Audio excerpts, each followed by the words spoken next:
মৃত্যুদণ্ডই শেখ হাসিনার জন্য উপযুক্ত বিচার।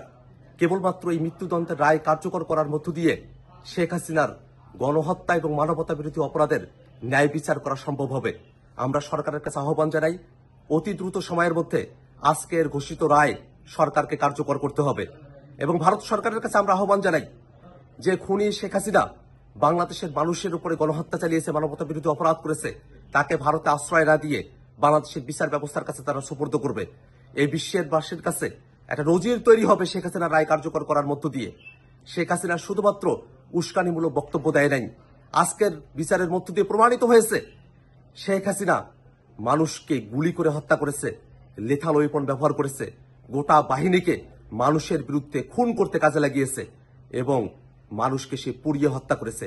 এমন নৃশংস একজন খুনি যার এত এত অপরাধ, সে অপরাধের খুব অল্প কিছু অভিযোগেই আজকে শাস্তির ঘোষণা এসেছে।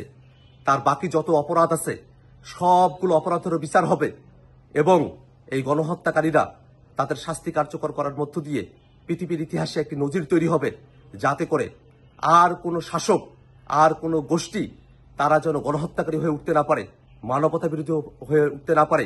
তেমন একটা সময়ের জন্য অপেক্ষা করছি আমরা। শুধুমাত্র রায় ঘোষণা করার মধ্য দিয়ে নয়, রায় কার্যকর করার মধ্য দিয়েই শহীদদের আত্মা শান্তি পাবে। আমরা অপেক্ষা করছি, সরকারের কাছে আহ্বান রাখছি, অতি দ্রুত সময়ের মধ্যে শেখ হাসিনার এই মৃত্যুদণ্ডের রায় সরকার কার্যকর করবে।